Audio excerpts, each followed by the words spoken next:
Mesdames et messieurs, bonsoir à tous et bienvenue pour cette 4e journée des Elite Series League of Legends Spring Split 2023. Nous sommes comme d'habitude ravis de vous retrouver. Tsunaz, comment vas-tu? Ça va très bien et je suis ultra hypé par les matchs qui vont être joués ce soir. On aura l'occasion d'y revenir un peu plus tard. Mais ouais, globalement, pour le moment, 3 journées qui sont super bien passées et je pense qu'on va continuer sur cette lancée. Bah oui, il y a un classement qui est extrêmement resserré et ça donne lieu à des matchs qui ont tous de l'enjeu, tous beaucoup d'intérêt et peut-être une ligue un peu plus stack que prévu. Avant tout, on va revenir sur ce qu'il s'est passé durant la 3e journée avec les highlights de cette fameuse journée, tout simplement. Et on va commencer avec Zenity contre NLE. Et regardez surtout Meto avec son Galio qui vient de mettre un taunt sur 4 personnes. Et le teamfight est tout simplement remporté grâce à lui et à ce pick qu'on n'avait pas encore vu tout simplement. Et force est de constater que ça a ultra bien fonctionné pour les Northern Lions. Oui, il avait été parmi les joueurs qui avaient le mieux performé durant cette journée de compétition. Il avait beaucoup impressionné.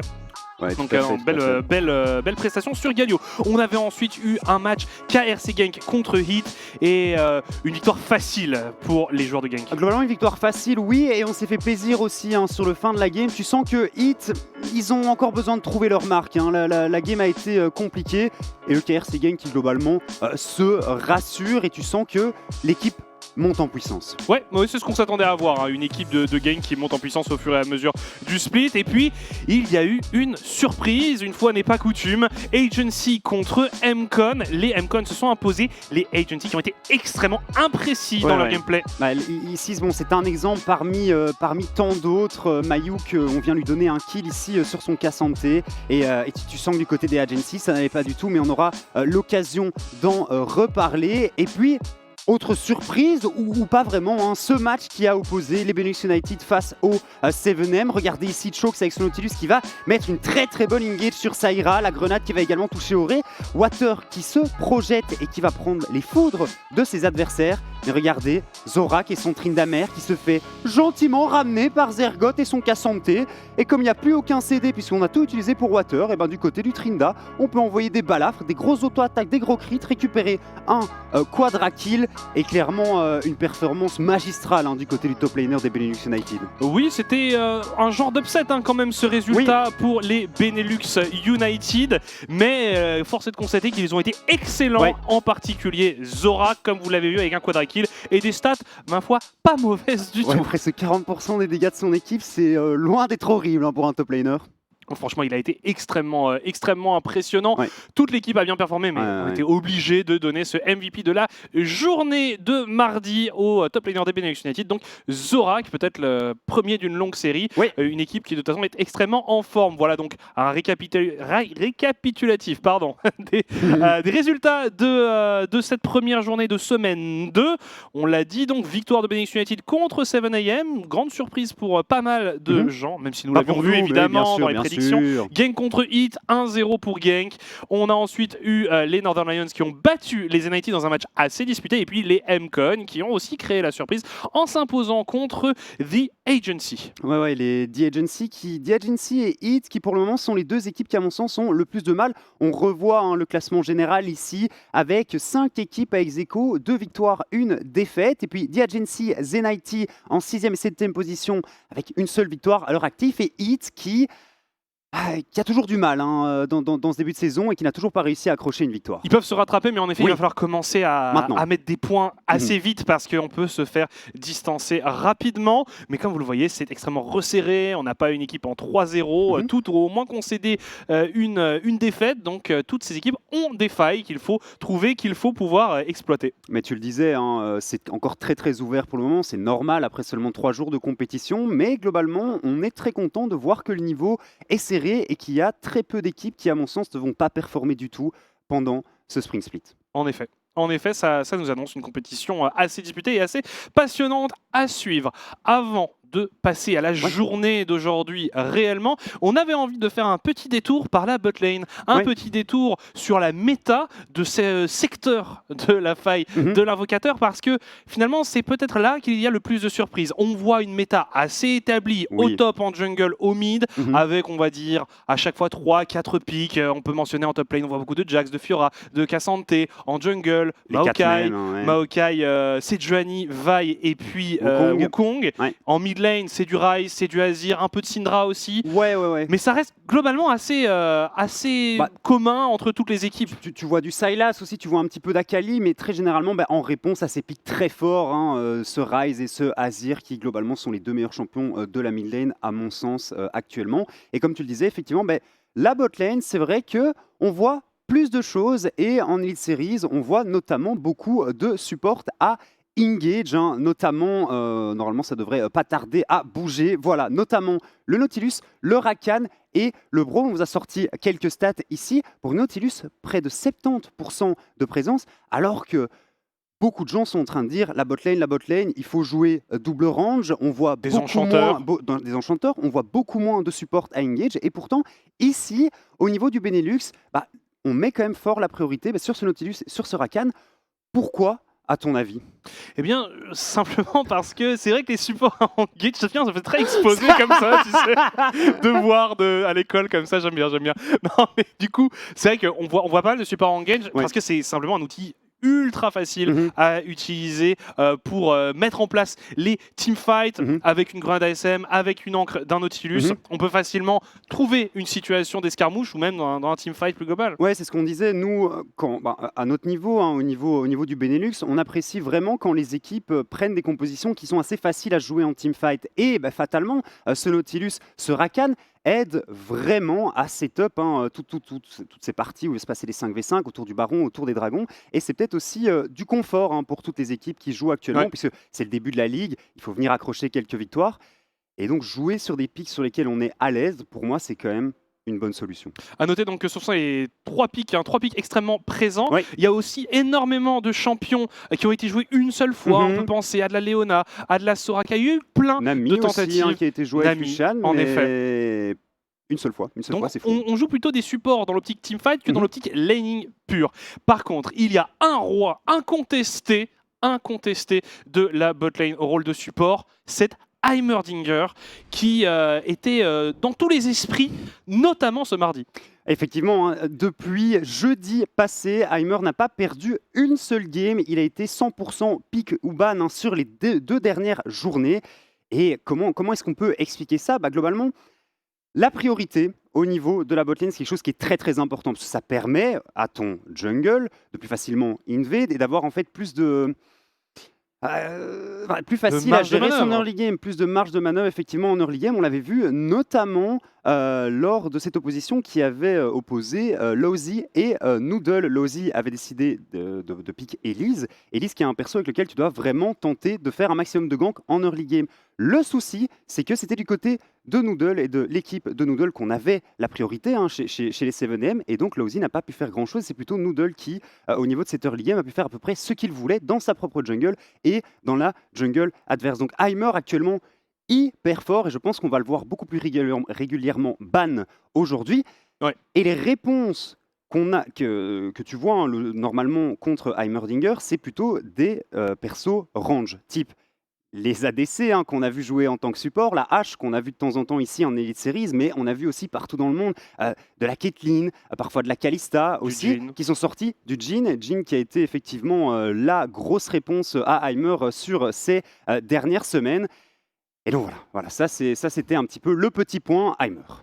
Oui, alors les ADC, parce que forcément les botlane vont par deux au niveau des AD carry. Les deux champions les plus présents, ce sont Ezreal et Varus. À noter que Varus, c'est 8 games joués, une seule victoire. Donc le pick ne fonctionne pas très bien. Lucian et Zeri, point d'interrogation, c'est vrai.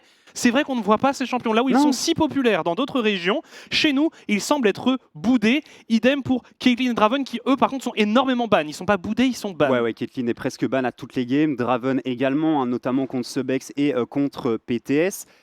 Et pour le reste, Lucian Nami, c'est vraiment bizarre de ne pas les voir. Après, ils vont se faire bien nerfer sur le patch qui arrivera pour la semaine prochaine. Donc, Je pense qu'on les verra pas non plus aujourd'hui. Peut-être que les équipes l'ont pas trop train. Et Zeri, c'est ce que j'expliquais en cast mardi dernier. C'est un perso qui est quand même assez étrange et qui a un gameplay qui est assez atypique. Et donc, c'est peut-être aussi pour ça que certains ADC n'ont tout simplement pas envie de toucher au champion. Mais c'est dommage quand même quand tu connais la force du champion actuellement. On verra de toute façon comment ça se joue au niveau des drafts. Ce soir, il se trouve qu'en parlant de botlane, on a eu l'occasion de discuter avec un AD carry, à savoir Orion. Il y a une interview qui arrive tout de suite. Aujourd'hui, je suis avec Orion, l'AD carry du KRC Gang, anciennement connu en tant que Tiger. Tout d'abord, comment ça va? Bah, ça va super, je suis un peu malade mais ça va. Bah écoute, on espère que ça va quand même aller pour le match de ce soir. J'avais envie de commencer par une question sur les changements de roster au sein du KRC Gang par rapport à l'effectif de 2022. En quoi ça a influé potentiellement sur le playstyle de l'équipe? Je pense que nos changements nous permettent d'être une meilleure équipe parce qu'il nous permet de plus être, je pense, prévisible dans nos drafts. Je pense que dans l'ancienne version du KRC Gank, c'était toujours axé sur le bot side et c'était toujours notre façon de draft et il n'y avait pas trop d'écart vis-à-vis de ça et je trouve qu'avec cette équipe, on a beaucoup plus de versatilité. On peut jouer sur un peu les différents endroits de la carte et donc du coup ces 2 additions renforcent, notre collectif, en draft et du coup in-game aussi. Et ça va, l'ambiance est bonne avec Doimlot et Mikkel? L'ambiance est bonne, ouais, il y a eu des hauts et des bas. On a commencé par des bas, ça a été, compliqué, je sais pas si vous avez vu le tweet de Ralph au début qui disait que: «Est-ce que c'est grave si on perd tous les scrims au début?» Parce qu'on perdait vraiment tous les scrims au début et on a eu, plusieurs, discussions, plusieurs meetings et maintenant ça se passe très bien. Ok, bah de bonnes nouvelles, l'air de rien. Une équipe en construction, mais le potentiel d'avoir une équipe au final plus forte. Intéressant d'avoir ce point de vue. J'avais envie de revenir du coup sur les objectifs du KRC Gang pour cette saison. Alors, on se doute, c'est une équipe qui est taillée pour aller jouer le haut de tableau, le titre en Elite Series, mais on sait aussi que vous visez plus loin. Vous visez les EMEA Masters. Jusqu'où vous voulez aller tout simplement en 2023? Bah, je pense aller en play-in parce que je pense que c'était largement possible d'aller au play-in aux anciens EU Masters. Je pense qu'on a un peu tous des regrets de la game contre Anno. Au On main est event, super du coup. devant, ouais, au main event Ouais, des EMA.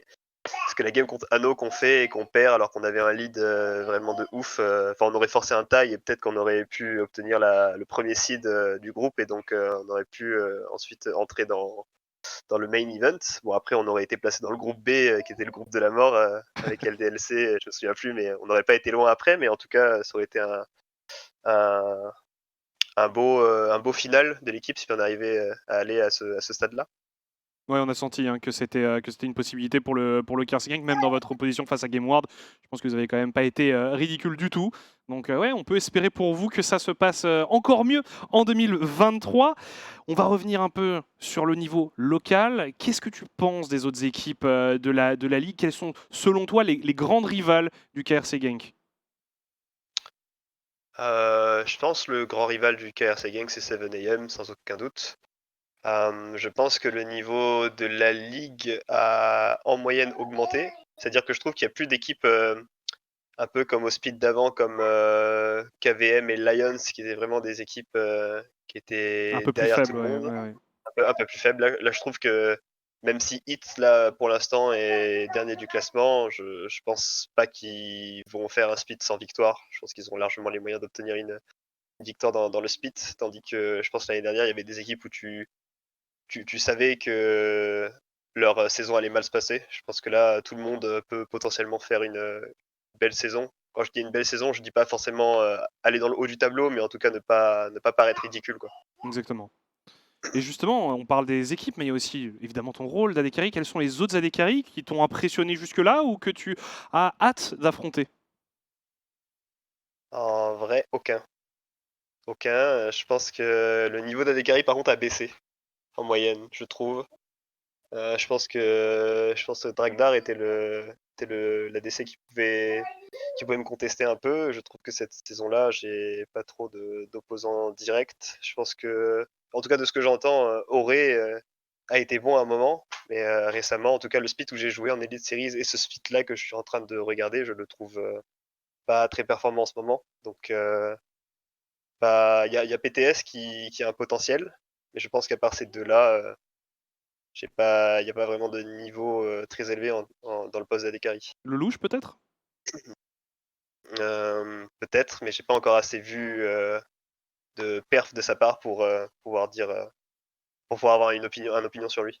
Écoute, tu auras l'occasion de le rencontrer un peu plus tard dans le split. Ce soir, en effet, c'est Auré que tu vas affronter. Donc, tu auras l'occasion de joindre la parole aux actes et de montrer ce que tu vaux face à la Dekari des 7am. Qu'est-ce que tu penses justement de la métabot actuelle? Est-ce que ça te convient? Parce qu'on sait que c'est un peu particulier, déjà avec tous les pics support un peu alternatifs du moment. Est-ce que toi, tu te sens à l'aise là-dedans? Carrément, je pense que dans ma carrière, le moment où j'ai le plus brillé, c'était quand c'était des méta double range au bot. Parce que je pense que je suis très, très fort sur ma laning phase et très fort aussi pour travailler avec mon duo sur ces lanes. Donc je prends beaucoup de temps et beaucoup d'énergie à travailler le spacing en duo sur ce genre de lane. Et je pense que c'est très important parce que c'est des lanes qui, une fois que l'avantage est pris, en général, il n'y a pas de comeback possible. Tandis que dans la méta précédente où c'était du melee match-up, je trouve que c'était.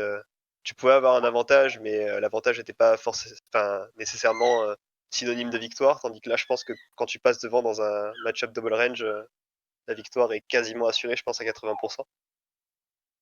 Ok, c'est vrai que c'est assez particulier, on entend un peu tous les sons de cloche, des ADC qui sont pas du tout heureux ou des supports qui sont pas du tout heureux dans cette méta, d'autres qui se complaisent dedans. Bref, en tout cas, Orion, on va pas te retenir plus longtemps. Merci beaucoup de nous avoir accordé autant de temps pour cette petite interview pré-match. On te souhaite bonne chance pour le match de ce soir et on te dit à une prochaine fois. Salut. Pas de soucis. À toutes pour le match du coup, parce que je pense que ça va être cool, ça va être un beau match. Donc j'ai hâte de le jouer aussi. Et une interview très sympathique de Orion, l'ADC du KRC Gang, donc qui nous donnait un petit peu son ressenti sur la ligue actuellement. C'est vrai qu'il est très en confiance, c'est quand même un très gros client au poste d'AD Carry, mais il mentionnait notamment PTS en disant que le cher ami PTS avait du potentiel et je suis très curieux de revoir ce match-up entre les deux ADC. C'est Orion qui s'était imposé lors du match aller et on verra un petit peu ce que ça donnera lors du match retour. Et une take très intéressante concernant la botlane aussi. Lui, il adore tout ce qui est un petit peu bizarre. Il nous expliquait que sa méta préférée, c'était la méta Arden Sensor. Pour ceux qui connaissent, je pense que vous devez peut-être un petit peu mieux séréner Orion maintenant. Ouais, et puis de toute façon, toujours intéressant d'avoir le point de vue de ce genre de joueur. On rappelle quand même MVP de la grande finale du Pro-Am. Donc un joueur qui, normalement, sait de quoi il parle. Et puis son CV aussi parle de lui-même. Bref. Il est temps de jeter un œil à la suite, à savoir les prédictions ou le programme de la journée. C'est le programme de la journée. Parfait, voilà. Avec Hit contre The Agency, vous l'avez vu, ça arrive dans quelques minutes. Deuxième match de la soirée, Northern Lions contre Benelux United. Très belle rencontre en perspective. Ensuite, Zenity contre Mcon, des Zenity qui veulent se retrouver le goût de la victoire après leur défaite de mardi, mais qui montrent encore de bonnes choses contre des Mcon extrêmement surprenants. Et puis, en dernier match de la soirée, KRC Genk contre la team 7am. Le choc de cette journée entre deux équipes extrêmement impressionnantes. On vous a gardé peut-être le meilleur pour la fin. Ce qui est sûr, c'est qu'on aura 4 très bons matchs. Je parlais des prédictions juste avant, ça arrive maintenant. Les prédictions, on est remonté un peu quand même, l'air de rien. Surtout moi, je suis content parce que je suis plus dernier. Donc c'est déjà ça. On a donc une unanimité sur Agency en premier match. C'est pas trop une surprise parce que on attend d'être réellement convaincu par Hit, même si Agency a montré des signes de faiblesse, donc attention au piège. Northern Lions contre Benelux United, maintenant, tout le monde nous rejoint, tout le monde vote avec nous. C'est les arnaqueurs. Ouais, tout le monde vote avec nous pour Benelux United, donc nous on le savait, mais visiblement on a réussi à convertir l'intégralité quasi, parce qu'il y a un irréductible flamand qui décide de voter Northern Lions. Ensuite, Zenity contre Mcon, nous sommes toujours les seuls défenseurs de Zenity. Ça viendra avec le temps, ça a pris du temps avec Benelux United. Pareil, ça prendra du temps pour Zenity. Et puis, dernier match de la soirée, évidemment, c'est divisé vu que nous avons, on l'a dit, un choc extrêmement intéressant à suivre. 20 secondes avant d'arriver dans la draft, Tsounas, j'ai hâte. Mais tu parlais vraiment de ce match-up entre Hit et The Agency et les deux équipes ont vraiment montré des gros signes de faiblesse sur les derniers matchs. C'est la défaite aujourd'hui pour les deux équipes va être dure à encaisser. Pour Hit, le 0-4, il est affreux. Pour The Agency, si tu viens t'incliner face à des Hit qui sont actuellement 0-3 et qui n'ont rien montré, va quand même falloir commencer à se poser beaucoup de questions. On va voir avec quoi on va essayer d'ouvrir la phase de draft. le Heimer dont on parlait un petit peu plus tôt, qui est effectivement enlevé. Le louche qui a un très gros Draven aussi, on va peut-être décider de l'éliminer, même si Sebex joue aussi le champion. Donc à mon avis, pick qui va être contesté ce Draven, et ça m'étonnerait pas de voir The Agency le ban contre Sebex. Sebex est son meilleur champion en Draven et on ne l'a pas encore vu parce qu'il était ban à chaque fois contre lui. On a vraiment deux énormes joueurs sur ce champion. Caitlyn qui est enlevé, on parlait de l'importance de la duo lane, eh bien on en a encore une illustration ici. Sur quoi on va se diriger pour The Agency? Moi c'est vrai que le ban Ryze je l'aime bien, le Draven on en parlait, le ban Ryze je l'aime bien parce que Sumi est peut-être le joueur le plus en forme du roster très hit. clairement. Donc éviter de le voir sur des champions sur lesquels il est trop à l'aise, ça peut être intéressant. Mais j'imagine qu'après on peut s'attendre à avoir un ban peut-être d'un... c'est Juani, Maokai, tu vois, il y a encore beaucoup Il y a aussi la possibilité de laisser finalement être open comme on le voit parfois. Comme ça, il y en a un qui prend Sejuani, l'autre qui prend Maokai. Jax. Et tu te débrouilles comme ça. Jax qui est enlevé par Hit. J'aime bien parce que Wizor a déjà joué 2 fois le champion, c'est un perso sur lequel il est à l'aise. Sa meilleure perf c'est sa première game, la première game de la saison sur ce Jax. Et on va voir du coup ce qu'il va décider de sortir. Le Maokai qui est enlevé. Et donc ici, on peut venir chercher un des gros jungles de la méta, à savoir le Wukong qui est encore open, la Sejuani qui est encore open. Sibonox n'a pas fait une game de Sejuani incroyable mardi passé, donc c'est peut-être pas le champion sur lequel on va mettre la priorité du côté de Hit. Mais le Wukong, pourquoi pas? Le Wukong qui est assez facile à piloter, qui devrait assez bien fonctionner, et on décide de first pick H. Ok, très bien. Intéressant, a priori pour Stockbear. Support, ouais, je présume, il l'a déjà joué même quand elle était moins méta en Summer 2022, donc voilà. On va voir un petit peu comment ça va se passer, ça m'étonnerait beaucoup, le Ivern ici. C'est peut-être à défaut d'avoir Maokai, on a l'autre arbre, mais je ne pense pas qu'en effet ce soit le premier choix. En effet, il y a cette Sejuani qui est disponible. Desidery, on l'a vu aussi sur la Poppy. Ce mardi, on verra quel choix est effectué, mais la Sejuani semble très tentante, à la fois pour récupérer l'un des meilleurs junglers de la méta et pour le deny à Sibonox, même si on l'a dit, Sibonox sur Sejuani, on n'a vraiment pas été convaincu. Desidery qui va s'emparer du deuxième pick. On espère une meilleure performance aussi de ce jungler parce que pareil, mardi... Ouais, sa Poppy, ça allait pas, mais voilà, ça c'est un pick de confort. La Sejuani, c'est un pick sur lequel il a déjà réussi à venir chercher une victoire. Il avait fait bonne impression face au KRC Gang, donc je suis tout à fait content de voir cette Sejuani entre les mains de Desidery ici. Et je pense qu'on va avoir le droit à un Lushan Nami du côté d'Agency. Nami qui est probablement un des meilleurs champions de Nightmares aussi. Mais c'est ça. Et le Lush qui est un joueur très très agressif, donc Lushan est parfait. Pour moi, s'il y a bien une bot lane dans ce championnat qui doit jouer Lushan Nami, c'est eux. Parce que ça leur convient parfaitement, justement. Il y a un Yasuo qui va sortir. Est-ce qu'on va avoir un Yasuo Diana? C'est Yasuo de Sebex en plus. C'est Yasuo de Sebex. Ça va être très très bien. Et ça, c'est des pics de confort. C'est un truc en teamfight, tu peux pas te rater. Enfin, en fait, tu peux te rater. C'est Sibonox qui est sur la Diana. Et donc, il va falloir quand même être solide du côté de Sibonox. C'est lui qui a la setup principale de son équipe. On verra, il y aura aussi peut-être un peu d'aide de la part d'autres postes. En tout cas, voilà, le Lushan Nami qui est lock. Bon, alors, du côté d'Agency, c'est du 13.1, on va dire classique. Là où côté Hit, on est dans l'expérimental, on est dans le confort. Ouais, confort expérimental, parce que le Diana Yasuo, ça fait quand même un bout de temps que c'est plus méta. Attends, il y a Agency qui pense que le Yasuo va aller entre les mains de Semi. Moi, je crois pas. Je pense pas impossible. Alors, je suis d'accord qu'on peut le voir. On peut le voir au poste de mid laner, mais c'est vrai qu'il y a ces deux possibilités. On verra si ça se trouve en effet du côté d'Agency, si on banne d'autres AD carry, on va peut-être gaspiller des bans. Là, on est tellement dans le brouillard pour quand tu affrontes cette composition hit. Et Poppy qui est ban également du côté de Hit. Moi, je verrais bien mettre un petit ban contre Crown, peut-être notamment le Azir avec lequel il est très très à l'aise. Le ban de Jhin, alors j'espère vraiment pour The Agency que c'est Semi qui va piloter le Yasuo. Parce que sinon, c'est deux bans qui sont un petit peu mis dans le vent ici et des devoirs qui n'ont peut-être pas été assez bien faits. Ouais, et puis le ban Poppy aussi, c'est peut-être un peu surprenant quand il y a déjà une Sejuani qui a été prise parce que la Poppy top, on la voit pas des masses. Donc, non, très clairement. Il joue Cassante, Wazor. Il a sorti quelques games de Cassante, notamment en solo queue. Je présume qu'il l'a déjà sorti en scrim aussi. Moi, j'aime bien le Azir. Franchement, le Azir ici pour Crown serait pas trop mal. Ouais, je pense qu'ils s'attendent vraiment à voir ce Yasuo au mid. Alors c'est peut-être moi qui suis un petit peu fou. Peut-être que Semi va effectivement piloter le champion, mais... on verra, c'est vrai qu'il y a cette possibilité de flex. Mais c'est vrai que j'ai bien dans mes notes un Yasuo pour Sebex. Il le spam, hein. Yasuo, Draven, c'est les deux champions qu'il joue le plus. Donc voilà, le Aatrox de Lumerion ici, et on va voir notre réponse. Si on vient chercher un AD carry ou pas du côté des hits, et non. Et non, donc ce sera une Diana mid au final pour Semi, je présume, hein.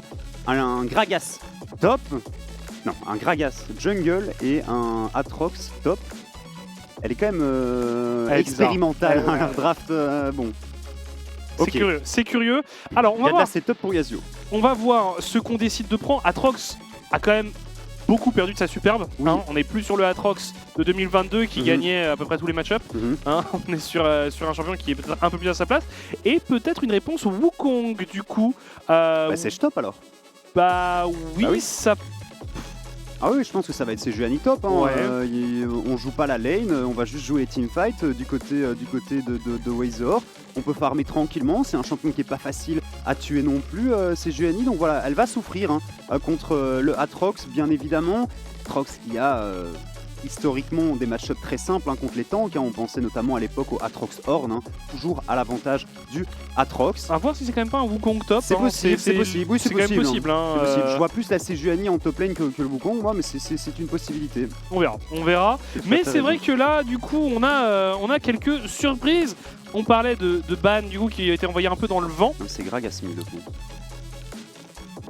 Donc j'étais un peu à côté de la plaque à ce niveau-là. C'est à peu près la même chose, mais on avait au moins prédit le Yasuo entre les mains de Sebex, ce qui me semblait être assez logique aussi. Hein. C'est pour ça que les deux bans, ce ban Varus, ce ban Jhin, un petit peu étrange du côté de Diagency, mais voilà, les deux drafts sont. La draft de Hit est très intéressante, celle de Diagency est beaucoup plus méta. Bien qu'il y ait Vladimir. Il y a Vladimir quand même dans le tas. Au niveau du mid, mais bon, c'est un champion sur lequel Crown est très très bon. Je pense que c'est un confort pick aussi pour le joueur et c'est peut-être quelque chose dont il a besoin pour un petit peu se remettre en confiance. Ouais, c'est vrai que Vladimir mid, enfin Vladimir en compétitif tout court, ça fait longtemps qu'on ne l'a pas vu. Alors, on s'excuse, petit souci, vous les connaissez, ils s'appellent KitKat et ce sont nos amis qui nous accompagnent à chaque pause technique. Forcément, on n'est pas toujours très content de les voir, même s'ils sont très sympathiques. Est-ce que je rêve ou on n'a pas eu une seule pause technique mardi passé? Non, mardi on n'en a eu aucune. J'avais complètement oublié, que c'était effectivement un KitKat qui faisait ce genre de pause, unable to swap. Ok, y a pas de souci, on recrée juste le lobby. D'ici 2 minutes, on devrait être en game. Donc, est-ce que ce serait un KitKat goût fraise? Il est quand même très rose, très rouge. Non, mais je crois que c'est le. Ah, est-ce que c'est notre écran? En fait, tu vois, comme on a des écrans, moi j'ai un écran qui. Les deux écrans là ne sont pas exactement de la même teinte. Et du coup. Non, mais KitKat goût fraise, je crois pas que ça existe. Hein. Si? Alors, je suis parti au Japon. Et là-bas, ils ont des dingueries. Au niveau des KitKat, il y a vraiment de tout. Donc, ça doit exister. Okay. Ça doit exister. Parce qu'il me semble que chez nous. Vraiment fourré à la fraise. Pas enrobé à la fraise, quoique ça doit exister aussi. Mais je t'avoue que je ne suis pas un expert et je me semble qu'en Europe on a que. Non, en Europe tu as du classique ou probablement celui au chocolat blanc et un comme ça. Pour les foufous. Moi j'adore, je préfère. Mais okay. Voilà. Non mais écoute, voilà un peu pour nos goûts sur les KitKat. On vous disait ça sera une pause assez courte, mais on a hâte parce que c'est un match qui est très important pour ces deux équipes. Déjà Agency, les voir en 1-2 au bout de 3 jours, c'est vraiment surprenant. Ouais, surtout que leur seule victoire, c'est contre un KRC Gang. C'est ça qui est absurde. Sans leur top laner aussi. C'est ça qui est absurde. Mais c'est vrai que c'est assez absurde. Et ce que j'aime bien du côté des Hits, c'est que je pense qu'on joue vraiment une draft sur laquelle tous les joueurs sont à l'aise sur leur pick. Et c'est peut-être ce qui leur permettra de l'emporter face à Diagency. On a vu qu'Emcon avait fait quelque chose de similaire mardi dernier. Notamment la Lux ADC de Sliver, c'est un pic de confort pour lui et ça a très très bien fonctionné parce que le collectif avait bien fonctionné ensemble. Donc c'est peut-être sur une draft sur laquelle on doit moins réfléchir à ses mécaniques et on peut plus réfléchir à la macro et à la map que ça pourrait fonctionner du côté des Hits. Et comme on l'a dit, du côté de Diagency, il ne faut pas déraper. Pas contre Hits, sur papier, le match semble gratuit. Si tu venais perdre aujourd'hui du côté de Diagency, et te retrouver dernier. C'est ça, et te retrouver dernier, ex-aequo, il faudrait commencer à réellement se poser des questions. Ouais, parce que faut pas oublier que cette équipe a été construite pour aller jouer l'Europe. Oui. Donc, bon, si là on arrive à cette situation, ça peut être compliqué. Évidemment, Il y a des plans sur la comète, on n'est qu'à 3 jours de compétition, le 4e qui commence aujourd'hui. Mais ça peut aller vite et tu peux vite voir des équipes filer. Et on avait vu, hein, notamment sur Twitter, certains joueurs qui se sentaient mentalement pas très bien. Je pense à Nightmare, je pense à Crown aussi, et même Dipsy qui disait, voilà, Dipsy le coach hein, de Diagency, qui disait il y a quelques soucis pour le moment, mais on sait ce sur quoi on doit travailler. Et, on va revenir en puissance hein, dès jeudi, et j'attends vraiment de voir une game convaincante hein, du côté de Diagency, et du côté de Heat, j'attends du répondant. Mais c'est ça, en fait, on l'a déjà dit sur le match précédent de Heat, ce qu'on veut voir, c'est pas forcément une victoire, mais c'est un signe d'amélioration, quelque chose d'encourageant, quelque chose où tu peux te dire, ah, on peut commencer à bâtir là-dessus. Les meilleurs drafts. Bon, là, la draft, elle est particulière, alternative. Mais bon, si ça se trouve, c'est pas via la draft que ça va passer. Si ça se trouve, c'est en effet, comme tu le disais, en jouant des comfort picks, en arrivant à peut-être pas gagner le match, mais en arrivant à se mettre d'accord sur des calls, sur des objectifs, sur des rotations, sur des choses comme ça. Parce que pour l'instant, c'est pas pour les charger, mais c'est un peu le néant, quoi. Côté Heat, il n'y a pas beaucoup de points de réjouissance. Et alors, j'ai très peur. Le Louche, qui, à mon sens, on l'avait déjà dit mardi, qui est le meilleur joueur, à mon sens, un Diagency actuellement. Pour l'instant, c'est celui qui perf le mieux.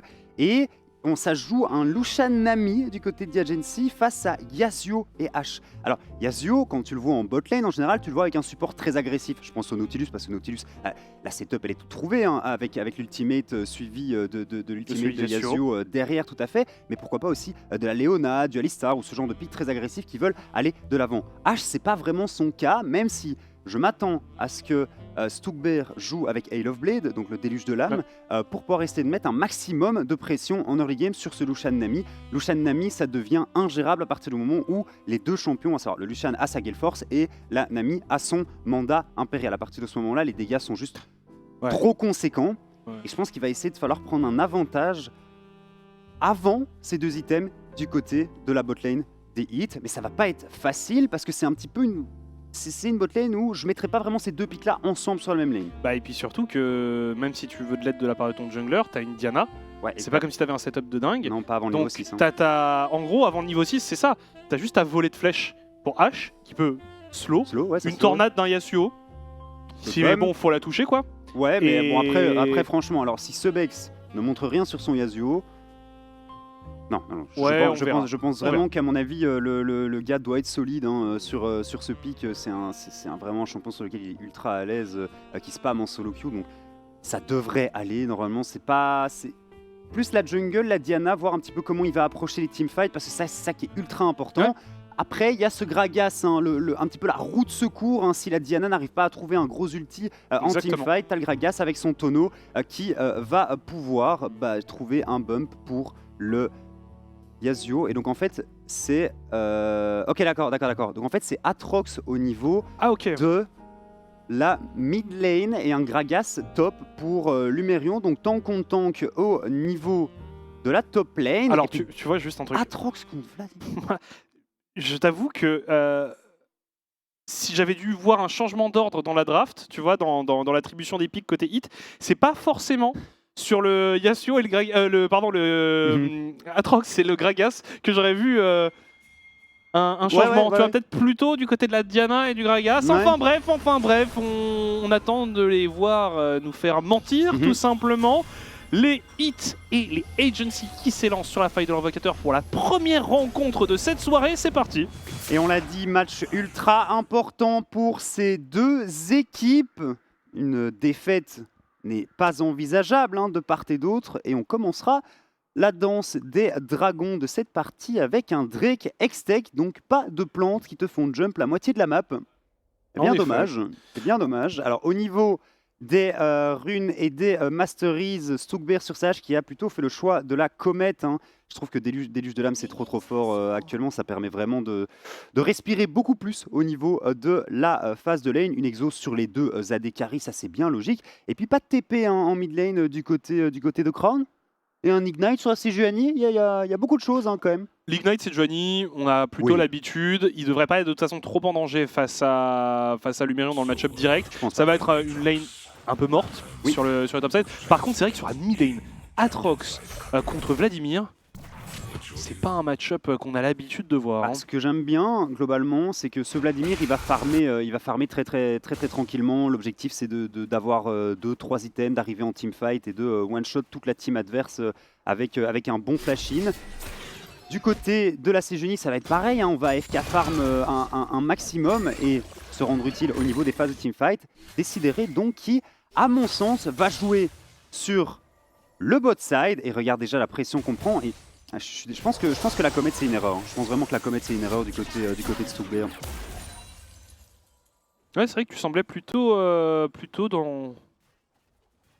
Je pense que c'est trop fort, ça permet vraiment de prendre la prio en early et de mettre un maximum de pression. Regarde ce trade ici, le louche, il sait que la hache et l'Yasuo peuvent rien faire. Si la hache avec son déluge de lame, elle peut au moins trade back quand l'Yasuo s'avance. On avait un bon trade au top ici hein, entre Gragas. Faut pas sous-estimer les dégâts d'un Gragas. Non, clairement. Mais après, on est obligé de respecter un côté Lumérion avec l'Ignite sur Wazor. Ouais, regarde Décidéré. Oh non, pas une Lumérion. Est-ce qu'il va nous faire une Lumérion? Il y a moyen. Il faut rester patient, vigilant côté Lumérion. On joue poigne d'ailleurs sur ce Gragas aussi. Il va y avoir des échanges très longs entre les deux top laners. Attention, flash out pour Lumérion qui va s'en tirer, hein, qui a été raisonnable ici. Et Soumi qui semble pas mal pour l'instant. Je suis pas habitué à voir beaucoup de Vladimir en compétitif, mais je présume que si ce Aatrox a été drafté en réponse au Vlad, c'est que le match-up doit être positif hein, pour le Aatrox. On verra un petit peu comment ça va évoluer tout au long de la game. Alors attention, on avait quand même ici Sibonox qui était sur le bot side. Mais on dit, hein, pas beaucoup de setup pour intervenir, c'est délicat pour lui. Et on a donc les fan votes, on le disait, qui dépendent du chat plutôt néerlandophone, il me semble. Et forcément, bon, un large avantage pour les agencies. Mais c'est vrai que pour l'instant, Soumi a pas l'air de faire un mauvais travail. C'est vrai que Sibonox et Désidéré pourraient se rencontrer. Attention ici l'agression sur ce Wukong. On va se repositionner, laisser le clone derrière soi. Pris au bot. Possibilité pour Diana de partir à l'invade. Et donc c'est un start avec 3 buffs hein, du côté de Sibonox qui nous fait un bon early game pour le moment. Son meilleur early très certainement. On a aussi un bel avantage en farm pour cette Diana. Ouais, et par contre au bot, c'est normal, hein, c'est un Yasuo face à un range. C'est un double range du côté d'Agency. Mais ça fait mal quand même, hein. Les 10 CS de retard, 15 CS maintenant. J'ai peur qu'on n'ait pas l'occasion de s'exprimer du côté de Hit. Alors attends quand même de voir. Bon, voilà. Mais c'est vrai que moi c'est juste la bot là, pour l'interrogation. Wazor. Attention l'arrivée de Sibonox. Il n'y a pas de flash sur Wazor. En effet, il n'y a pas de flash sur lui. Et ça va être un first blood pour Hit et pour Sibonox. C'est très bien, ça doit faire du bien au moral ce petit kill ici. On a grid du côté de Wazor. On n'a plus de téléportation en plus pour la Sejuani qui s'est très bien fait bosser par le Gragas de Lumérion. Quelle phase de lane pour le moment de Lumérion. Un peu plus respectueux. Ah, il est pas mort déjà sur le premier gank. Alors, Lumérion aime beaucoup ce joueur. Mais c'est vrai qu'il a parfois ce petit manque de focus, on va dire, ou ce manque de respect pour son adversaire, où il est extrêmement agressif et parfois se fait un peu punir. Là, on l'a vu, il a été la cible du premier gank. D'ailleurs, ça n'a pas été transformé. Par contre, Sibonox, lui, a été au rendez-vous. C'est très bien, hein. Si c'est Diana et Feed, le potentiel en teamfight, c'est avec l'ultimate de Yasuo derrière, en fait, la deuxième partie de l'ulti de Diana, au moment où les dégâts tombent, en fait, hein, sur les adversaires, ne peut pas être esquivé, puisque les joueurs sont bloqués par l'ulti du Yasuo. Ah, et puis en plus, là vraiment, pour ce Yasuo, on va jouer en easy mode avec Gragas, avec Diana. Il y a même les Q-spells de Aatrox, enfin il y a tout. Hein. Ouais, normalement tu devrais arriver à caler un ulti. Attention, arrivée de Désidéré sur la mid lane, Soumi qui tente de se repositionner. Tentative de sauvetage de la part de Sibonox, mais ce n'est pas suffisant. Désidéré viendra faucher Soumi. Juste après l'utilisation de la TP en plus. On Attention à Sibonox ici, mais oui, il y a encore la flag. Faut pas en faire trop, Ah, c'est un petit peu dommage que ce premier ulti de Diana part dans le vent. On aurait peut-être pu tenter de remettre un petit coup de pression au top ou peut-être tenter une visite en bot lane. Donc égalité parfaite au niveau des golds et au niveau des kills. Attention ici à Nightmares, forcé au flash shot. Le louche aussi. Le wall qui lui empêche totalement de faire des dégâts. Stockbear qui a pris la bulle. Stockbear. C'était chaud, c'était chaud. Ouais. Mais il a pas craqué le flash. Hein. Attends, Lumerion. Essaye de placer quelques dégâts sur Wazor. On le disait, a priori sans intervention d'un jungler, ça peut être délicat d'aller chercher un kill sur son vis-à-vis. Il prend quand même beaucoup de dégâts, hein, Wazor. Ça fait mal, fait mal Gragas, hein. C'est souvent sous-estimé mais ça fait mal et on a récupéré un dragon pendant ce temps-là. Et un kill au bot en faveur de Lelouch et de Nightmares. Je sais pas comment il est mort mais il a utilisé son flash et de l'autre côté on a rien utilisé de plus hein, que ce qu'on avait dû utiliser tout à l'heure. Et en effet, en early, pas trop mal pour Hit, avec un dragon et un kill récupéré. C'est bien, et en fait c'est très bien que cette early se passe comme ça pour les Hit, juste simplement parce que leur composition de teamfight est vraiment plus facile à... Il m'a utilisé, bah oui d'accord, il a juste pris... Ah, déjà hein, on l'a vu un tout petit peu avant quand il s'est pris la bulle de la Nami, il était un peu trop avancé à mon sens. Là on se fait encore un peu avoir, faut pas sous-estimer les dégâts d'un Lucian. Hein.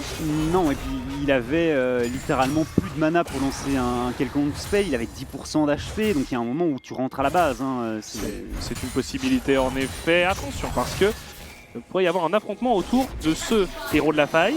Et l'intégralité des hits vont être présents là où le louche, lui, reste sur le bot side. Attention pour les agency. Il y a l'ulti de la Diana qui est dispo en plus. Faut s'en aller pour Diagency. Ils vont pas insister et je pense qu'ils ont raison là-dessus. Ça permet à Lelouch de continuer à engranger des ressources. Soumi qui a envie d'y aller. Lumerion. Attention, on parlait de manque de communication, de manque de synchronisation parfois du côté des hits. J'ai eu un peu peur qu'on reparte dans ces travers-là, mais non, mission accomplie. Le héros de la faille est bel et bien complété. Je sais pas si le trade est réellement à l'avantage des hits. Parce qu'il y a deux plaques qui ont été récupérées par le Lucian et que le héros de la faille, depuis les nerfs, n'en récupère que une et demie, plus ou moins. Donc voilà, il y a les golds aussi et l'XP que tu récupères en tuant le héros de la faille, mais le louche s'est mis très bien là-dessus. C'est toujours à ça qu'il faut penser quand tu vois une prise de décision autour du héros de la faille, en effet. C'est regarder le positionnement de l'AD carry adverse. En fait, c'est simplement qu'est-ce que tu concèdes pour venir récupérer l'objectif. C'est tout le temps comme ça, de toute façon. Ouais, exactement. Attention, Crown. Attention, le ghost qui est utilisé, l'arrivée de Désidéré, ça va peut-être être un kill sur Soumi. Et c'est fait, c'est pour Crown. Soumi qui est greedy quand même avec son Atrox. Et c'est bête, parce qu'il domine le match-up. Mais il en fait toujours un peu trop. Ou attention à Stockbear, on le rappelle, il n'y a pas de flash sur cette hache ici qui va se faire complètement annihilé par le louche et son Lucian. Attention, le Q-spell est très bon. Ce Vex, il va récupérer un kill, il n'y a plus de flash en plus sur Nightmare. Je pense que Nightmare est condamné. Non, Décidéré qui était là en backup pour venir aider sa Nami. Oh, le flash-in de ce Vex ici avec son Yasuo, tornade sur deux personnes. Autoritaire. Le bonhomme, hein, Autoritaire ici, ce Vex. C'était très bien senti. Bon, après, on a déjà le louche avec une Gale Force. Oh là. Je pense, tu sais quoi, je pense que Stockbear avec sa hache, il va mourir beaucoup cette game. Ouais, je suis d'accord avec toi que je ne suis pas convaincu. Surtout qu'en plus, Stockbear, le gars qui est connu pour jouer du Pyke, pour jouer des choses comme ça, ça aurait très bien fonctionné. C'est incroyable. Ah ouais, c'est incroyable, c'est horrible pour l'adversaire. Oui. C'est très fort. Ça peut être, c'est très fort. Évidemment, c'est un peu off méta, mais on va dire que si tu veux jouer quelque chose d'un peu excentrique, ça peut être pertinent. Ouais, parce que off méta, il y a un Atroxine et il y a une Diana Jungle. Enfin, tu vois, c'est voilà. Et on va voir un petit peu comment ça va se passer. Premier dragon qui avait été récupéré du coup par Sibonox et sa Diana. Donc 2 objectifs à 0 pour le moment en faveur des hits.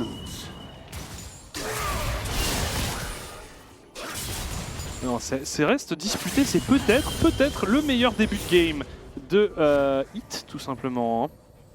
Il y a 2 kills à 4, mais je pense qu'effectivement, c'est au moins il montre des choses, tu vois ce que je veux dire? Il montre des choses et ça se passe assez bien à mon sens hein, pour le moment. Juste mon semi qui a fait quelques erreurs et qui respecte pas vraiment Crown et son Vladimir. Heureusement que Lumerion était là. Hein. Alors, déplacement potentiellement point dragon. En tout cas ici, ça va enlever un peu de vision au côté hit. C'est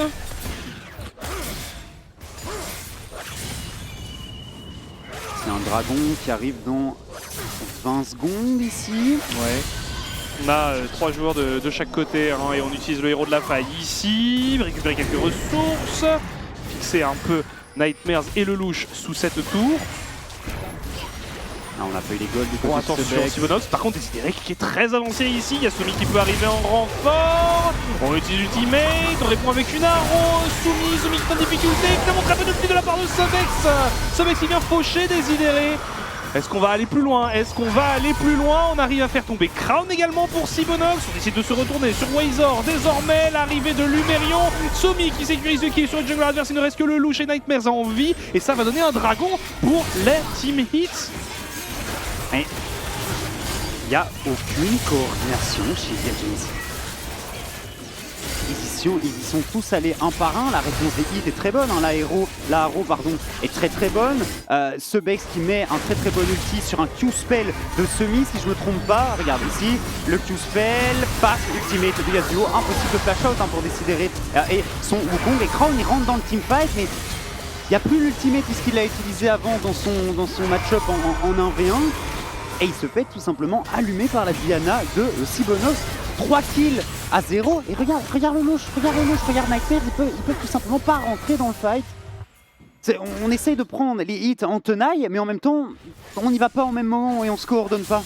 Non mais enfin vraiment, là on a presque l'impression de voir le monde à l'envers. C'est-à-dire qu'on voit des hits qui sont plutôt précis sur leur call, qui suivent, qui ont des bons focus. On a vu c'était très méthodique, on éliminait les cibles une par une, c'est simple mais c'est efficace. Là au côté Agency, je sais pas, Desideri il a commencé à y aller un peu tout seul. Et je me disais que j'allais peut-être pronostiquer hit, c'est vrai que le dernier moment.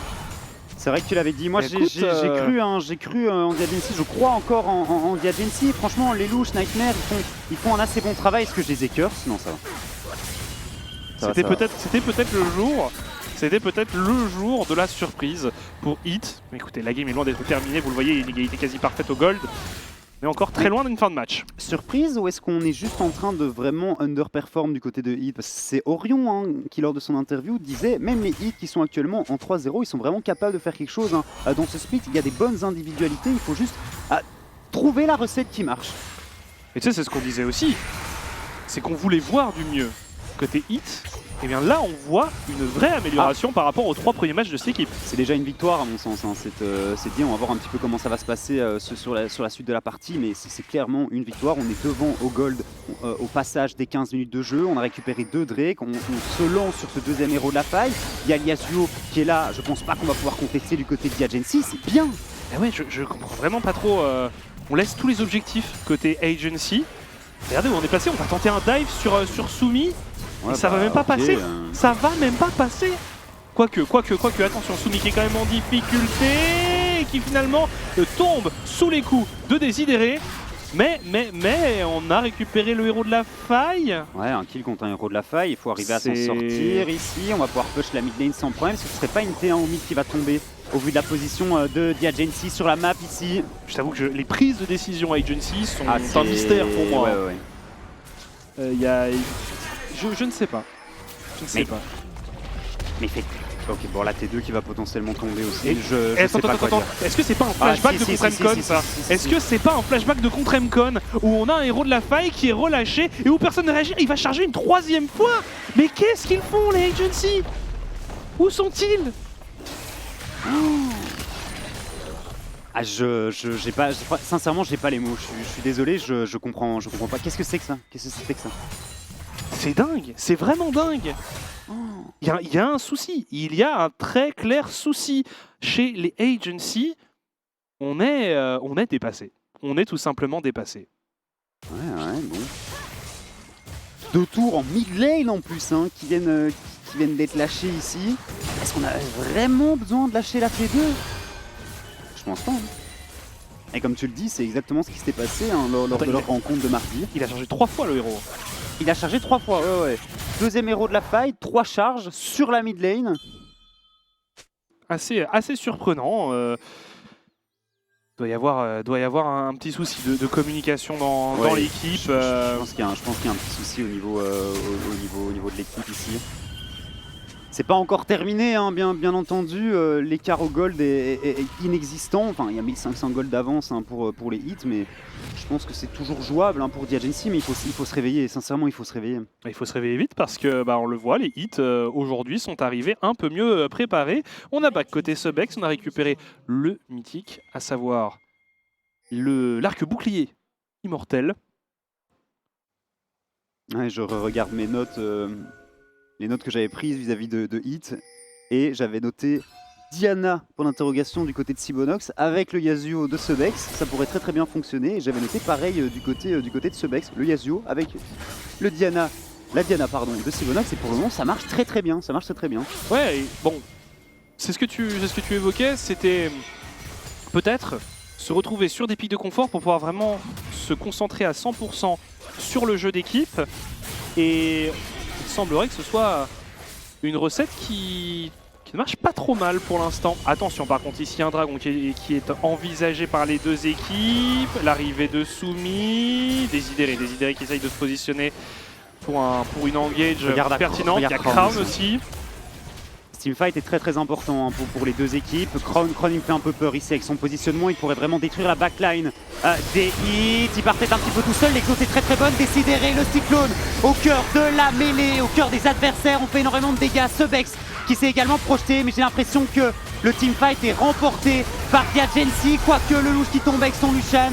Un kill de récupérer au même moment par le Yasuo de Subex, et on s'est fait détruire hein, du côté des hits. Je pense que la setup n'était pas bonne et le flank de Crown était magnifique. Ouais, on attendait de voir un peu ce que ça allait donner côté Crown, et puis côté aussi Désidéré qui a aussi trouvé un très bel engage avec son Wukong, un très bon follow-up avec son Wukong. Voilà. Un teamfight bien exécuté avec en effet pas mal de pertes côté hit, et un dragon surtout pour les Agency qui se remettent dans le droit chemin après cette confrontation. Pas vu où l'ulti de la Diana est parti, j'étais vraiment concentré sur Crown ici, Sibonox. L'ulti qui part sur la backline, il a presque réussi à one-shot hein, la botlane adverse. Et malheureusement, l'ulti de Yasuo qui était pas là en follow-up. Subex sous exhaust aussi. Ouais. Le louche qui finit par mourir, mais à quel prix en fait hein. À quel prix? Désidéré et Crown qui ont vraiment fait un tap incroyable hein, sur ce teamfight. Ça va leur faire du bien. Après ce move questionnable du côté de la mid lane. C'est un ace, on ne perd qu'un seul joueur et on est repassé devant au niveau des golds, et on évite hein, surtout cette position où les hits ont 3 dragons. Ce dragon de Damoclès en effet, ça aurait pu être assez technique pour les Agency, ça aurait été forcément ce qui leur aurait mis la tête sous l'eau hein, de se retrouver à jouer dos au mur comme ça. Attention, cette téléportation n'est pas très lumineuse de la part de Lumerion. Il s'est fait attraper à l'arrivée de cette dernière. Oh là là, on est en train d'enchaîner les bourdes du côté des hits. On vient de perdre 3 joueurs sans aucune raison. On a complètement perdu la concentration côté hit. On enchaîne les bêtises là depuis 2 minutes depuis ce dragon. Qu'est-ce qui se passe? Oh la téléportation de Lumerion. On les a encensés sur le début de partie. Et là, on avait dit, il y a du très bon, maintenant il va falloir être bon au niveau des teamfights en mid-game. On n'a pas été bon au niveau des teamfights en mid-game, hein, il faut le dire, et alors cette téléportation de Lumerion, c'est... Non et puis surtout, tu vois, c'est à la limite, Lumerion, il se fait choper, tant pis, c'est pas grave. Et là, il y a Subex et Sibonox qui viennent participer à la fête. Subex, pour sa défense, Subex il se fait attraper par une prison glaciale de la Sage. Sibonox, il était là en mode, bon, c'est bon, si on est parti comme ça, moi je suis aussi. Et oui, malheureusement, ils se sont mis plutôt bien, hein, les Agency là-dessus. Ça scale très fort, hein, surtout Vladimir. Donc voilà, on va voir un petit peu comment la suite va se passer, mais en teamfight, on a l'impression que Gadgency est quand même au-dessus. Alors, on se positionne pour un trap. Côté hit, on veut essayer d'intercepter le louche. On a une très bonne arrow qui est utilisée. En effet, il n'y a pas de clé, c'est là. Bon, bah. Ouais. C'est pas grave. Le louche, il n'avait aucune chance ici. Je pense que la cleanse c'est quand même vraiment très intéressante hein, du côté de l'ADC, surtout contre cet arrow de hache. Il s'est peut-être dit bon, avec mon dash, je vais pouvoir l'esquiver sans souci. Ouais, attention ici. Hein. Oui, mais alors à ce moment-là que Nightmares achète un Michael. Ouais, mais il va acheter. Ah non, il est pas du tout parti sur un Michael, sur un Michael. Pas pour l'instant. Pas pour l'instant. Parti sur un de l'anti-heal côté Nightmares. Ça reste tendu hein, comme match. On a vu des erreurs des deux côtés. On est sur match tendu. Tu le disais, un match avec beaucoup d'enjeux pour deux équipes qui n'ont pas envie de se retrouver dans une situation trop délicate. Là, j'ai cru qu'elle allait toucher le Gragas. Ça aurait été très beau. Bardo qui a toujours été très bon sur ses arrows quand il sort la hache support. On a déjà le mandat hein, de compléter ici. On part sur un anti-heal, c'est quelque chose qu'on voit très régulièrement. Je pense qu'il va falloir une QSS à un moment du côté de Lelouch parce que se faire arnaquer comme ça par des arrows de hache, c'est... On peut pas continuer comme ça. Proposition dans la jungle adverse, côté Agency. Encore un peu de buff Nashor utilisable. Il faut l'utiliser. Qu'est-ce qu'ils ont pris au final avec ce buff Nashor? Une T1 en bot lane et on a fait quelques dégâts sur la T2 du top. Pas grand chose en effet, pas grand chose. Sibonox. Le petit coup de proto-belt là pour mettre la pression à ses adversaires. C'est vraiment la proto-belt pour mettre un coup de pression en effet, lancer la guerre psychologique contre les Agency. Attention parce que là on est très avancé. Wazor, Agali qui est utilisé. Très bon combo de la part de Subex et de Sibonox. Mais le fight, est-ce qu'on va arriver à le remporter pour Hit? On a Soumi qui est à la chasse à Nightmares pendant que le gros du fight est en train de se passer en mid lane. Stockberg désormais seul. Soumi qui va tenter l'impossible peut-être. Lumerion qui retourne et c'est très bien vu. Triplé récupéré.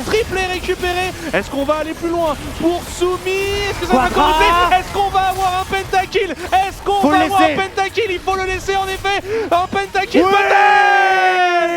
Pentakill pour Soumi et son Atrox. C'est tellement random. Je m'attendais tellement pas à voir un penta sur cette game, surtout pas de ce Atrox. Troisième dragon du coup récupéré et une très bonne inspiration du côté de Sibonox. Hein. On va le revoir ici. Flash in, ulti de la Diana, le Yasuo qui follow derrière et forcé de flash out hein, pour la Nami et pour le Lucian. Et ça permet à Soumi de venir terminer le travail pendant que le reste de son équipe tempo les 3 derniers joueurs de The Agency. Et puis on rentre dans le fight hein, pour ce Atrox qui reset après reset arrive à récupérer un penta. Bon travail de Lumerion hein, aussi quand il est retourné, il a réussi à contrôler pas mal de joueurs. Ouais. Et puis Stockberg hein, qui l'a tout rien pendant tout ce temps-là. Eh bien, appliquer des slows sur tous ses adversaires. La petite auto-attaque à genre 35 points de dégâts là. Moi aussi je suis là les gars, moi aussi je participe, disait Stockberg à ses coéquipiers. Après franchement, contre Vladimir qui a pas beaucoup de range, contre Sejuani et contre Wukong, les slows sont vraiment embêtants. Hein. Ouais, et je trouve qu'on a aussi eu un fight qui a été très bien engagé grâce à ce combo de Sibonox et de Subex, Diana Yasuo qu'on a vu et revu et revu, mais qui reste redoutable. Et ici qui a déjà bien entamé les barres de points de vie Agency dès le début. J'aime beaucoup ce combo parce que c'est un combo qui est ultra facile à placer. Le Yasuo a quand même beaucoup de marge d'erreur. Hein. Il suffit juste de spammer R sur la Diana pour arriver à mettre tout simplement une setup de teamfight. Ouais, globalement. Qui retourne un fight à elle toute seule. Hein, et c'est un truc que j'apprécie beaucoup. On l'a vu énormément l'année passée hein, en Elite Series. Ouais, on a vu aussi beaucoup de bans hein, sur Diana notamment, hein, puisque on avait tendance à ban Diana qui restait un excellent champion, là où Yasuo était plus situationnel, plus difficile à sortir sans la Diana. La Diana était vraiment crack broken. Le enabler, quoi, et le champion qui permettait ultra fort et c'était très méta pendant quelques patchs hein, l'année passée. En effet. En effet, on est toujours dans un match extrêmement disputé avec désormais 3 Drake en la possession des hits. Ils n'ont jamais été aussi bien dans une partie. C'est dingue que ce soit si close. Hein. Enfin, je sais pas en fait, parce que les hits ils ont peut-être fait 3 games, ils sont peut-être passés à côté de leurs 3 premières games, hein, tu vois, donc... On reste en début de saison, ouais, ça reste difficile de lire le field d'équipe qu'on a, le champ d'équipe qu'on a, je sais pas très français, mais bon, je n'ai pas faute de terme, le field, voilà, des équipes présentes dans la ligue. Et donc en effet, peut-être qu'on s'est beaucoup trop monter la tête avec Agency et peut-être qu'on a sous-estimé Hit, qu'on enterrait presque déjà avec ces 3 défaites où ils n'avaient pas montré grand-chose. Là, dans ce match, on voit vraiment des progrès énormes. Ouais, on voit vraiment des progrès énormes. Attention, Soumi, il a eu un pentakill, on va non plus trop de choses, mais par contre Wizor qui se fait catch ici, Lumerion qui encaisse Culling, qui se fait aussi contrôler, Lumerion qui ne tombe pas si finalement c'est Désidéré qui s'empare du kill et regardez le travail de Crown dans la backline, Soumi qui se fait contrôler, Shutdown récupéré ici par le loup, on n'a plus que 3 joueurs du côté de Hit, Stockbear qui tente de fuir mais qui devrait succomber sous les coups de Wizor ou de Crown, c'est évidemment Crown qui vient faucher la hache, il ne reste que Sibonox et Sobex en vie. Ouais, Sibonox, son ulti est passé un petit peu à côté. Lumerion aussi qui se fait catch. Je pense qu'il faut vraiment attendre que Sibonox trouve un bon angle avec sa Diana. Le flash est up seulement maintenant. Et c'est un nouveau Baron Nashor qui devrait être récupéré par Diagency ici. Décidéré qui est en vie, Wazor qui est retourné à la base mais qui a sa téléportation disponible. Et ouais, le teamfight est très mal engagé hein, pour les hits malheureusement. Et Sibonox il n'a pas réussi à trouver d'ultimate qui pouvait faire la différence. Ça se rend coup pour coup hein, tout de même.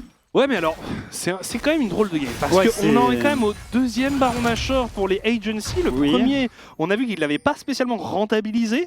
Là, on en a un 2e, il faut essayer d'en faire quelque chose.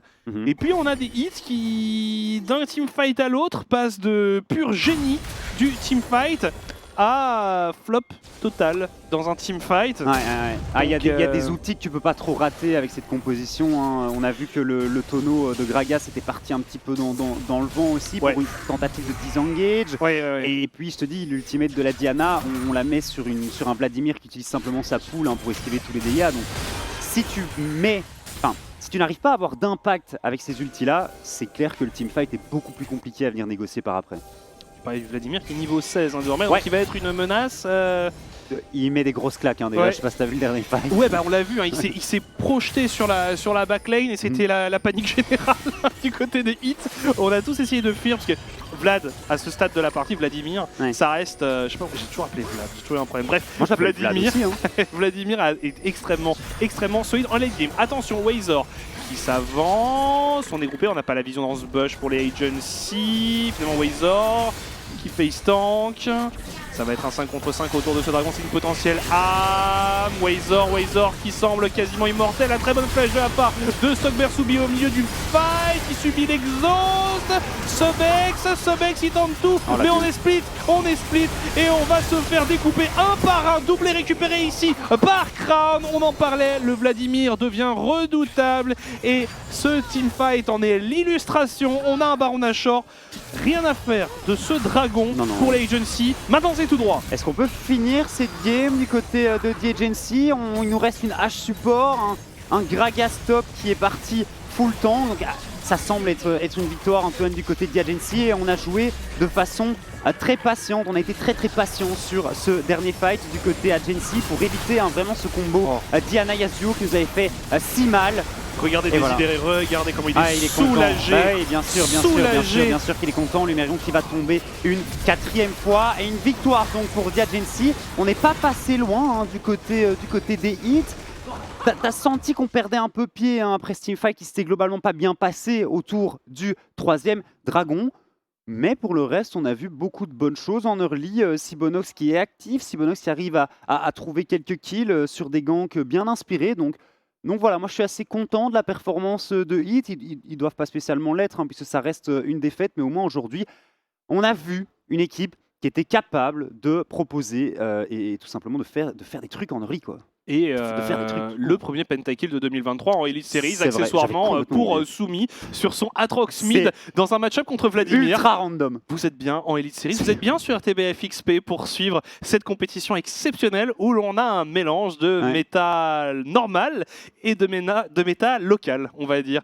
En tout cas, voilà, c'était un sacré match, c'est vrai, peut-être plus disputé que ce que l'on aurait pu penser, mais des hits qui ont montré de bonnes choses, des agencies qui se sont fait peur et qui ont sécurisé l'essentiel, à savoir une victoire. Mais je suis pas sûr que de leur côté on soit 100% satisfait. Va y avoir du débrief et il y a énormément d'erreurs à corriger pour que ce soit 100% clean. Bref, assez parlé de ce match. On va faire une petite pause, il y aura aussi une interview qui arrivera. Et puis après, le deuxième match de la soirée, c'est les Northern Lions contre les Benelux United. Restez avec nous sur RTBF XP, à tout de suite.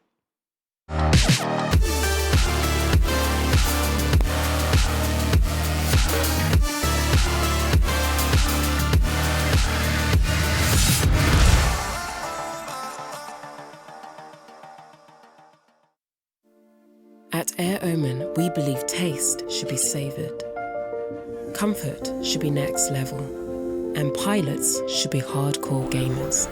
Why? Because they're proven to have superior reflexes and hand-eye coordination. And that means a superior journey for you. I'm not gaming for me, I'm gaming for you. Transcend humanity with Omen.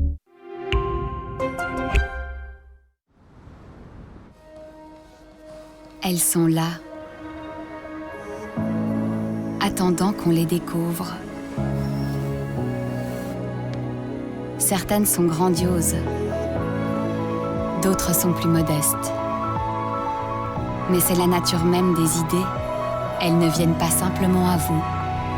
Pour les trouver, il faut toujours être en mouvement.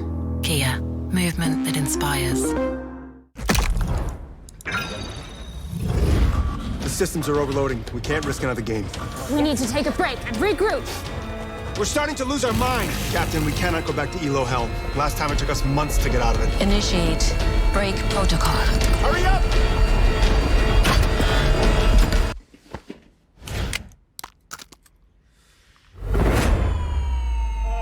Yes! Yes! I did it! We did it! We did it! Even the biggest champ needs a break.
everyone, Orchid here to go over what just happened, because not even a pentakill from Heat was enough to take down Agency. I'm here with top laner Wazer to talk over that game, because Wazer, what a game. That's all I have to say. What a game. Yeah, definitely. It was a bit back and forth, a bit less comfortable than we would have hoped for, but the end of the game, it was hype, and that's for the fans, you know.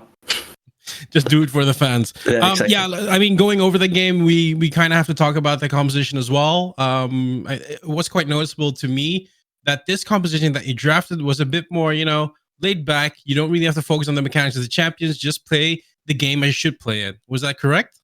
Yeah, it's a bit more one-dimensional, and I think it worked out really great in this strat specifically, because we didn't really know what was going on the enemy side, so we kind of made sure we had strong staple picks with solid engage to play with.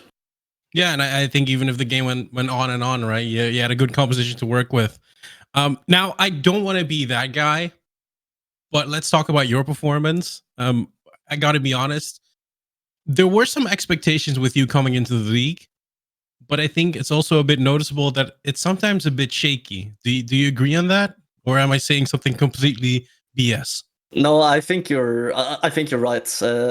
Firstly, it's like been taking maybe a hit in draft sometimes, but then for different reasons. Sometimes I'm just blind picking early, and it's like maybe not the most optimal situations. But then the Singe game, for example, was a little bit for the memes. It worked out once in scrims, so we're like, yeah, let's do it. Let's give it a shot. Didn't go as planned or as well as we hoped for, but I'm looking to improve for the next weeks for sure. But how does this, you know, get to you as a player? Does it do something with your confidence? I'm quite curious, right? I'm the one looking at the game. I'm the one giving my criticism about the game. I'm not playing the game. What does it do for you as a player? As, you know that you're not performing up to par. You're not performing as you would like to, and people see that. What does it do to you?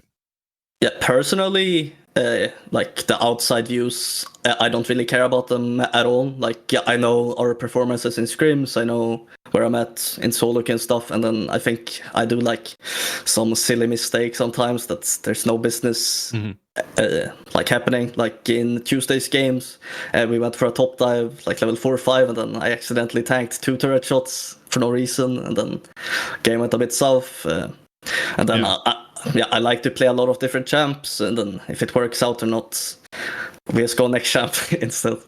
So, I mean, those are all the downsides, right? Those are all the negative points we see, but there's also a lot of positive outcomes as well of this game. We see a strong mental fortitude within the team, because I reckon that the team is doing great in picking you up, or else you wouldn't be able to take down a win. Yeah, I mean, you would hope that we could beat Heats that are, or yeah, they're unfortunately for them last place in the league. And then, again, we would have probably preferred a cleaner game, but we're happy with a win coming back from a 2 lose streak. So we're happy going forward. We know where we're worse and where we're better. So hopefully we can play towards our strengths more in the coming weeks.